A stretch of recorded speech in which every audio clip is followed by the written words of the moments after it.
I work at the Lone Star Diner, off the road from Carson City to Reno. Diner name has of course been changed for obvious reasons. More on that later. Why do I work at the Lone Star Diner, off the road from Carson City to Reno? Well, because, kind stranger, my life plans didn't work out. Generally, if you're caught working at a diner past college, specifically one in the middle of nowhere, it might mean that things aren't going so hot. But still, why this diner? Why Lone Star specifically? I'm aware you probably aren't actually asking these questions, but I, nonetheless, believe they deserve a response. Of all the diners in the world, what makes Lone Star so special is the pay. The pay is fucking great. There are maybe 10 other diners within a 30-minute drive from where I live. Most of them average out to a little over minimum wage. Meanwhile, Lone Star is whipping up a mean $50 per hour. And that hourly rate is due to one single, solitary reason, no matter what anyone tells you.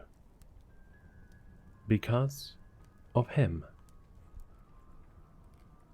My first day on the job was fine, more or less.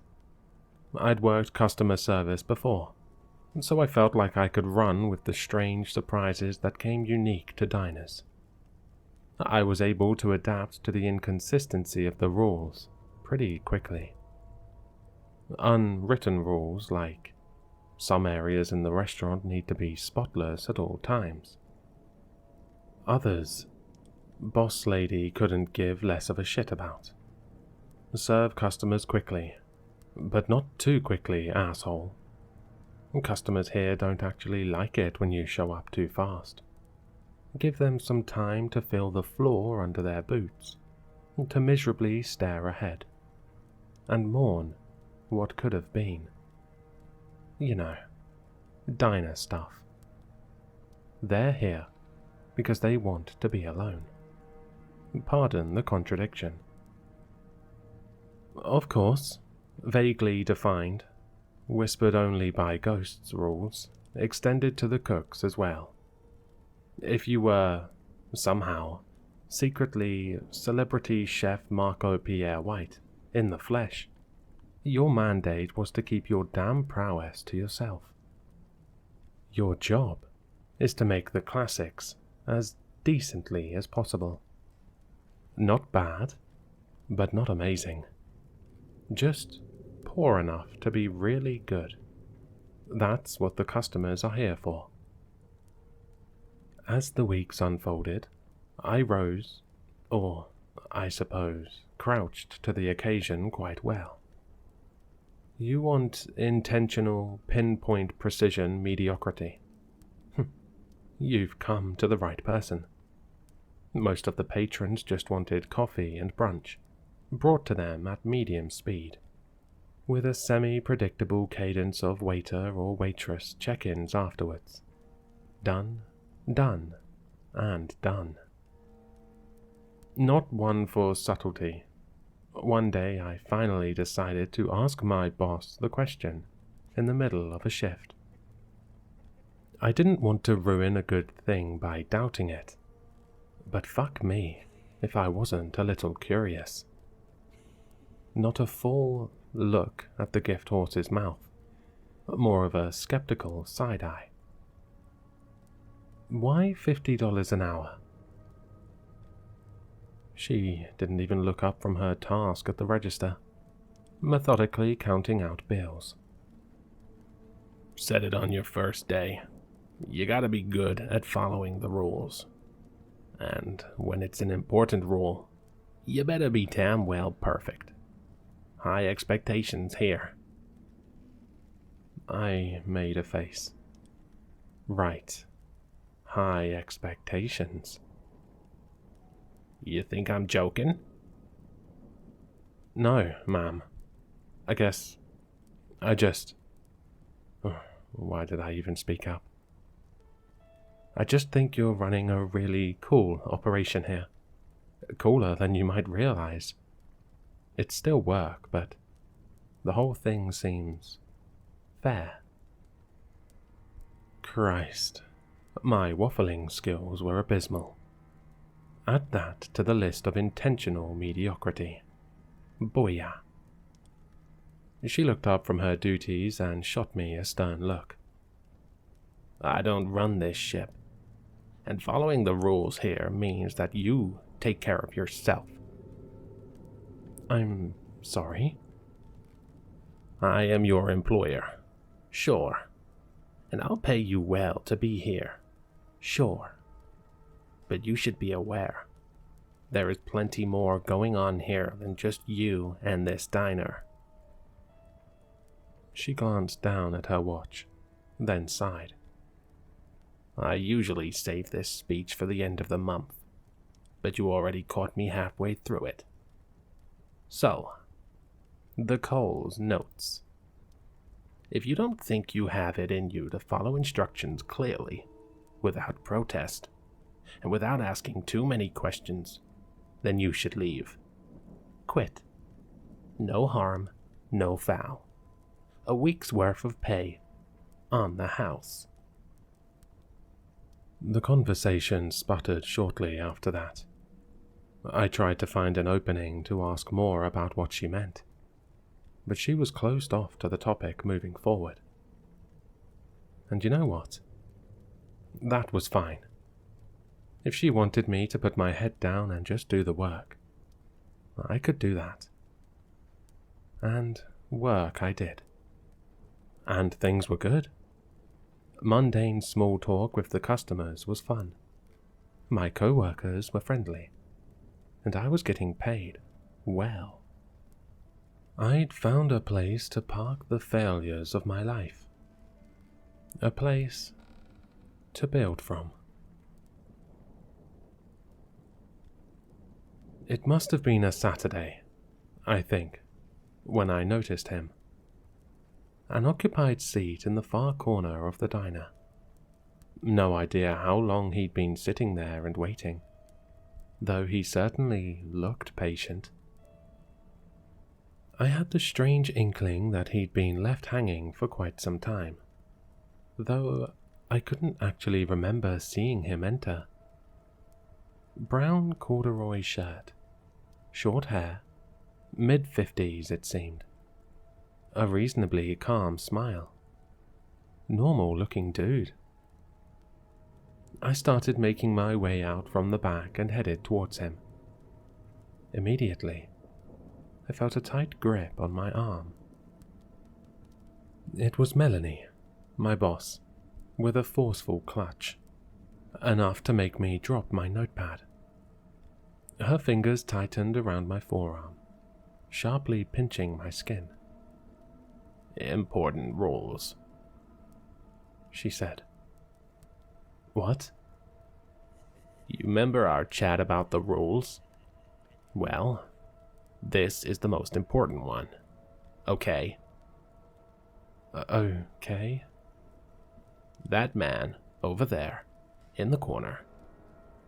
She motioned to the man who had caught my attention, sitting upright, hands softly clasped together, a coy smile across his face. "You don't go up to him. You don't say a word to him." "But he's a customer." Her hold intensified. She was hurting me, almost as if she was taking out some sort of unseen anger on me. "I'd like to ask you right now to be smart enough to not ask questions and just follow instructions." You don't go to his table. You don't talk to him. You can look at him. You can shout across the room at him if you'd like, though I can't imagine why you would ever need to do that. But you do not approach him, and you do not take his order. Or a sharp exhale through the nose, a shake of the head, and a glare from my manager. It's different every time, but it ain't pretty. I watched him from the short distance I'd been afforded. It was hard not to. She did too. Unlike the other customers here, I didn't get a sense that he was here to be alone, to reminisce, or to take part in the comfort ritual of a lackluster Eggs Benedict over rye. Instead, I had the sense that he was just curious. Mild-mannered, content, but curious. My shift ended not too long after, so I didn't actually get a chance to watch him leave.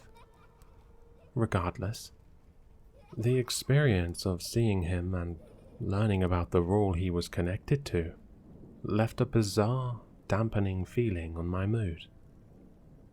I liked my job. I liked coming home and unwinding. I didn't mind being in the middle of nowhere. It felt nice to look up at the empty sky filled with stars, to see them shimmer and shine, and even occasionally shoot across. I made a wish that things in my life would stay simple. I started to get a sense of his cadence. He'd usually show up once a month. The rare times I got to see him, I'd try to squeak in the odd question to my boss. Questions like, who is he? Where does he come from? And, has anybody spoken to him? All mechanically met with, I don't know, and if you're scared, you're welcome to quit. Then, as fate would have it, one day, Boss Lady fell incredibly ill. My co-workers and I had to convince her to go home midway through her shift. Her sickness falling, uncomfortably, within the usual 1 to 3 day window at the end of the month, when our customer would typically appear. And, of course, there he was, right after she went home. To my benefit, the other waiters and waitresses working the rounds were well aware of his presence and knew exactly what to do whenever he arrived. All of them knew to steer clear of him. Nevertheless, driven by a foundational curiosity that I just couldn't shake, I used this opportunity to go for it. I shouted a single thing across the floor, knowing Melanie wasn't there to chide me. "Hello, sir. What brings you here?" I asked him. He turned his head from his fixed position in his seat and put a hand to his ear. Clever. I said, "What brings you here?" I called out again, a few notches louder this time, garnering some odd looks from our Thursday patrons. To my surprise, he spoke back. I'm not sure why I was expecting his voice to carry the tone of some twisted, demented demon. Maybe the fear Melanie had installed in me. The man sounded exactly how he looked. "I'm sorry, dear," he said. "I'm afraid I'm not sure what you're saying. Can you come over here and ask me again?" Nope. I was good. "And I don't mean to be rude about the service, he continued. But it feels as if no one has taken my order for quite some time now.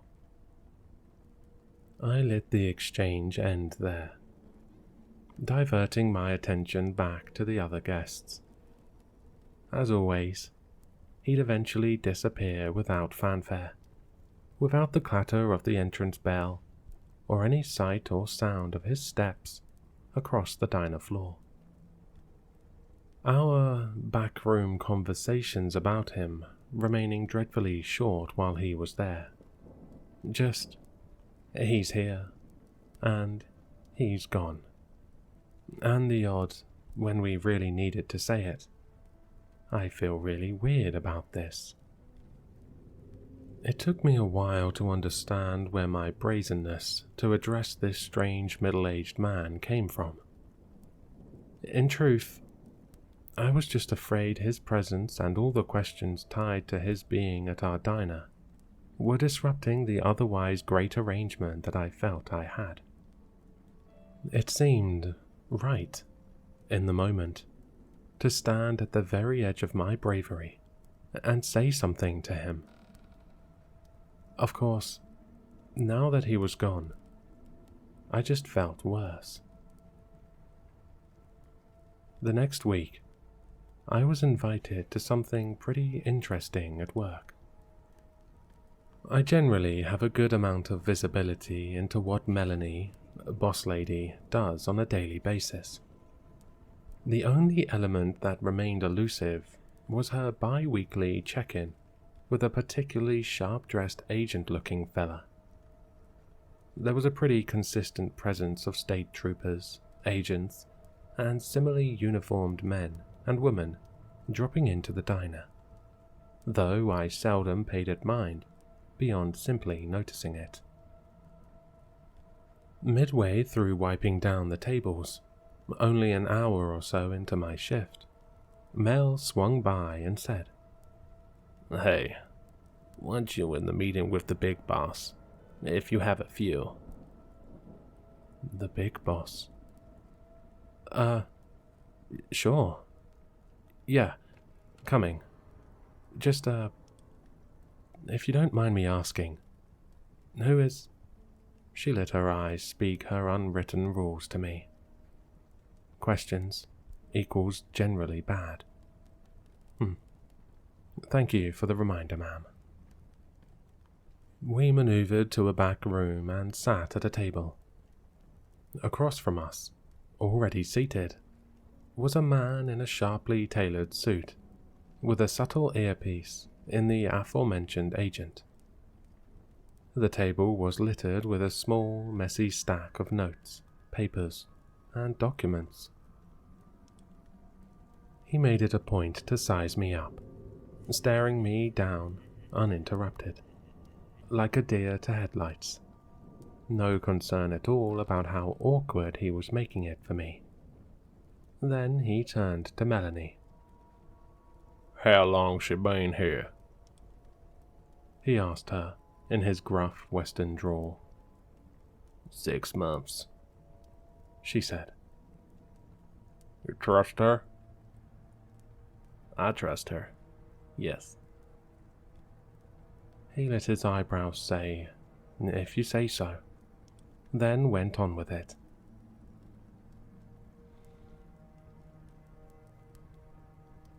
"Alright, so, apparently you had a visit from the Wandering Man last week. You," he said, motioning to Melanie, "were out.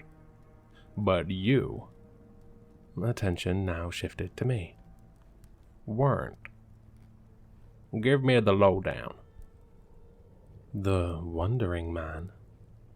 The agent caught the confusion in my eyes. "Jesus, you told this girl nothing, have you?" he said to Melanie. "Sir, I know it sounds weird," she said, "but I personally feel as if the man is almost, I don't know, drawn to curiosity. Like, maybe the less I say to those not already in the know, the better." "Wandering Man," The agent cut her off. "Is our nickname for the feller that sits in the corner of your fine little establishment. Or should I say, the state's fine little establishment." "I'm sorry," I asked. "Well, that's correct. The state's. Congratulations, ma'am. You're part of a government operation. The Wandering Man, not just a cutesy little nickname, but our legal definition of this tricky little problem, is a phenomena we discovered many years ago. At the time, he just walked the desert landscape, chatting up unsuspecting strangers with bizarre questions. Everything fine, all hunky-dory. A little weird, sure, but nothing illegal. However, sometimes things would happen because of him. Bizarre things. Grisly things." I could see Melanie groaning, concerned at the picture being painted. Would this pique my curiosity? "Have you guys, taken him in for—" I almost wanted to cut off my own stupid question, but he ran with it. "Nope. Not because we don't want to, but rather because it might not be safe." The cozy mental image I'd held of this diner was starting to fracture. "We have reason to believe that he's a visitor," he said. "From—" I didn't attend another debrief after that. Not because I was barred, mind you. Rather, I just didn't want to know anymore. My gut no longer held curiosity. There was just a low, aching dread there now. The agents and troopers, spaced out and seated amongst the eatery, were now just a glaring reminder of what my dingy diner job really was. The government cavalry would mostly show up around the end-of-month window the Wandering Man was set to arrive in. When he'd appear, they wouldn't do much more than examine him from their distant tables, subtly scribbling notes into their notebooks. He'd always act the same. He would just sit there. He wouldn't give them or us, the diner employees, much to go on. Speaking of employees, I remembered something Melanie told me after my first month of working here. That the worker turnover at this diner was incredibly high. Knowing at the time what everyone got paid, it made absolutely no sense to me. Now, 7 months into this gig, alongside a completely new set of cooks, waiters, and waitresses from where I'd first started, I'd seen firsthand just how true her statement was. None of the leavers claimed as much, but I'm sure the underlying premise of who the diner was really for became subconsciously clear to them during their time here. And it probably didn't sit all too well with them. I stayed, but not because of the pay. I'm not actually sure why I did. We had a new cast of rookie employees now, the ones who understood the vague terms of the situation, just as Melanie, I, and all former employees did, stuck around. Those who couldn't reconcile the situation with their inherent curiosity naturally filtered out. And then there was Malcolm. It was only his first week. Boy, was he a keener. Mega keener. He'd bulldozed through a giant list of tasks and was already asking for the next batch of work to chew through. Anything he could get ahead of, anything he could step in for, anything he could learn, he was on it. He wanted to be as helpful as humanly possible. I think the salary of the role, for a guy his young age, was just too alluring for him. For our part, Melanie and I tried our best to get him to pace himself. We were both giving the spiel now. By this point, we'd more or less perfected it. There are things about this diner that are strange. Rules you'll have to follow and not think about. Rules that are concrete, immutable and non-negotiable, like gravity. He nodded. At that moment, I really believed he was internalizing my words. And if that doesn't work for you, and if you don't think you can take care of yourself, then you shouldn't work here. I continued. There was always a visceral feeling in my stomach whenever I saw the wandering man in the corner during the same week that we were onboarding new staff. I'm sure Melanie felt it too. On those days, Mel and I would both work the till, and if we saw anyone coming out from the back, we'd stop them with a simple grab of the arm. Malcolm stepped out, and I did just that. A rough grasp of his forearm, just like Melanie had done to me when I'd first started. He recoiled in surprise. "Remember that little chat about rules we just had?" I said. He nodded meekly, as if he was already in trouble. I pointed to the man seated at the far table in the brown corduroy shirt, staring straight ahead, with, what I believed at the time, no real reason to be here. And I said, "You will not, under any conditions, serve that man. Don't go up to him. Don't talk to him. Pretend he doesn't exist." Malcolm lifted the garbage bag he was holding in his left hand. In my nervousness, I hadn't actually clocked what he was stepping out for. "Just doing garbage duty, ma'am," he said. "But, understood." And then he left out the front door with his usual swagger. The dumpster wasn't as close as we would have liked, so I appreciated his willingness to take on this duty so soon into his employment. I turned back to observe the wondering man.